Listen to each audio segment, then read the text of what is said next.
Brooks Austin does a great job. Fan Nation's director of recruiting, also Dawgs Daily Lead Editor at Brooks Austin BA on Twitter. First off, we say hi to you, Brooks. We're going to get to the football. Did you just want to give a thought on all that's happening right now with the drama and realignment? Dude, to hell with realignment. That's the best live read I've ever heard in my life. You read through that like nobody's business. Holy smokes. No, I love how college football decision makers are just out here flying by the seat of their pants. Dude, I read an article yesterday from Apple saying they were about to save the Pac-12 network, talk about getting into TV and sports rights. Yesterday, Pac-12 good, saved, everyone's good. Today, Pac-12 gone, completely dissolved. I find it fascinating that conference alignment and conference realignment is just getting figured out by the hour, like we're finding it out by the hour. I mean, guys getting called in from the Big Ten network, not to do behind the curtain stuff, but y'all got y'all shows all jacked up because y'all got guys getting called into the Big Ten network because they got to go film. The Big Ten surprised by their own news? What are we doing, man?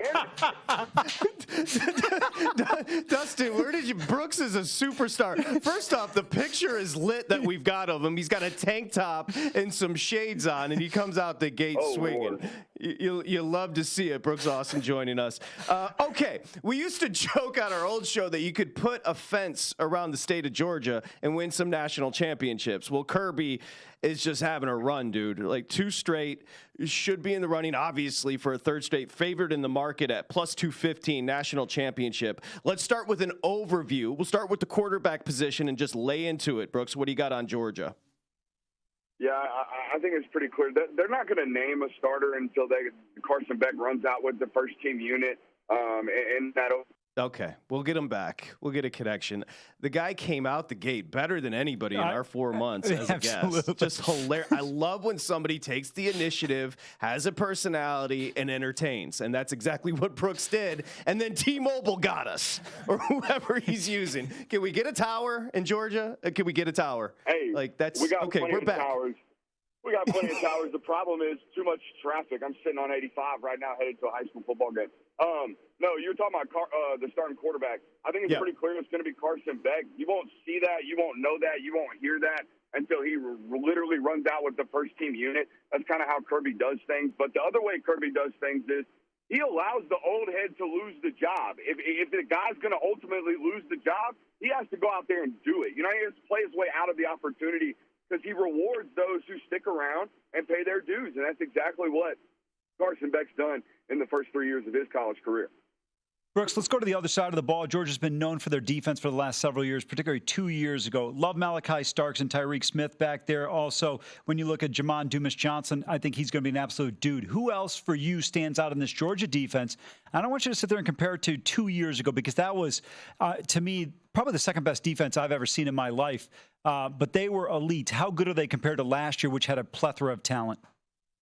Yeah, I don't know if they're as elite up front as they have been over the last couple of years. I think they'll be deeper than ever at the defensive back position. But if you just want to talk about, like, superstar power, I think you start with a guy like Michael Williams. He was a 5-star football player coming out of high school in Columbus, Georgia. Was one of the guys they knew was going to be elite, was drawing comparisons to Trayvon Walker coming out of high school. He comes in first year, has 6.5, 7 sacks as a true freshman. He's going to play like an All-American this year as a sophomore at that defensive end position. But when you look at it, that's like the only true known first-rounder that they kind of got in that front line of defense, if you will. The 2 linebackers, Jamon Dumas-Johnson, you hit it on the head, and Smile Mondon, those are NFL football players. Sneaky little take here. Smile Mondon's going to be the higher drafted. He's got more of the traits. 6'2", 230 pounds. He'll run 4.4 caliber at the NFL Combine. He is a freak of nature. That dude ran like 11.3 in the 110 hurdles. If you know anything about track, that's freaky as hell. And then in terms of that defensive backfield, man, you talked about Malachi Starks. A guy like Javon Bullard has just shown up and made plays in every big game. Heck, he's taken home every MVP in the college football playoffs that Stetson Bennett didn't take home. So he kind of was the superstar on the other side of the ball in the big games. Brooks, DraftKings has got the win total for Georgia set at 11.5. Where's the loss? Tell me where you find the loss in that schedule. That's will they lose to Tennessee on the road in Knoxville? I say no because that's like way down the road. We'll kind of know who Tennessee is by that point. Look, Tennessee will either be playing for an opportunity at a national title, right? They'll be either undefeated or a one-loss football team come late November, because that game is November 18th, I believe. They'll either be a one-loss team playing for their season, very similar to last year, or they'll be a 2 or 3 loss team because they'll have already gone through the ringer. They'll have already played Alabama. They'll have already played the bulk of their schedule by the time they get to Georgia. Georgia, on the other hand, their only really other test in my eyes on paper is Ole Miss the week before they play Tennessee, because I think Lane Kiffin has what it's required to kind of beat a team like Georgia. If you're going to overcome a pretty severe deficit against a football team that's, got a really strong defense, you're going to have to be able to run the ball willingly, which they'll be able to do with Judkins. And you have to have the ability to score quickly, which means your offensive coordinator, your play designer, has to be able to design shots. Lane Kiffin's made a career out of that. And you kind of have to have irrational confidence to win on the road in a situation like that. And by God, if that ain't Lane Kiffin, I don't know what is. By the way, when you started to tee up Tennessee, I thought we were talking to Josh Heupel here for a second with 1 loss or no losses. Look, the only way that Georgia is losing to Tennessee, guys, is if the flight for Delta doesn't take off from Hartsfield-Jackson. Yeah, you're down. He's down. He's down, Brooks, on Tennessee. Where are you overall on that squad this year? Dude, I watched Joe Milton the other day for about an hour and a half. I sat down and watched that Clemson game and just watched every throw he made. He is supremely talented, and when you are supremely talented and playing an offense like Josh Heupel's, they don't make it that hard for you, man. Look to the left and throw a dart, and that's about what he does really, really well. It's about a matter of whether or not when you come up against teams like Georgia, man, they've done the same recipe the last 2 years against Heupel's offense. They've gone man-to-man across the board, put 2 safeties up in the top of the defense and said, all right, we're going to stop everything you try to do running the game or running the ball with 5 guys in the box because, well, we're Georgia and we're bigger and better than you, and then everybody else is going to guard and cover you.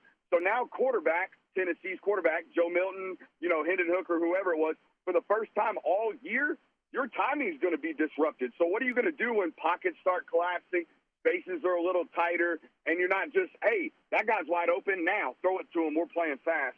That's not what Georgia allows offenses like that to do because they have the manpower. Literally, it's man-to-man coverage. They have the manpower across the board to cover teams like Tennessee. Brooks, I love Kendall Milton at the tailback position. Love Ra Thomas coming over from Mississippi State. But if you had to point to a weakness for this team, which unit would it be that you're a little bit concerned with? Interior defensive line. I think Kirby even hit on that this week during his press conferences. They're not super deep at that position. In years past, they've had a guaranteed, all right, Jalen Carter's a guy. 3rd and medium, 3rd and short. Hey, they could run or pass. Doesn't matter. 88's going to win. Years past, same thing. They had Jordan Davis, Devontae Wyatt, Trayvon Walker. They had guys up there, multiple. And they could go deep. They could go 3, 4 guys and rotate it out, stay fresh with bodies that are going to play in the NFL. I don't know if they necessarily have that right now. But, hey, this is what Georgia and Alabama eventually Alabama was. Georgia's trying to become, right? You have to become a factory. No-name guys have to come in there and have 1-year deals where they, hey, I'm a 1-year starter. I started at Georgia, had a big year. I'm a first-round draft pick now. Guys like that at Alabama were very, very often. They happen very, very often. Absolutely love your vibe. Brooks Austin, lead editor, Dawgs Daily. Also, he's got a YouTube channel, which I'll be looking at as soon as the show ends. Make sure you go check him out, support him. The Film Guy Network does a great job at Brooks Austin, BA. Brooks, we'll talk to you during the season, man. Thanks for that. That was great. No doubt. Uncommon energy. We'll see you later. Go to VSiN.com/subscribe to become a VSiN Pro subscriber today.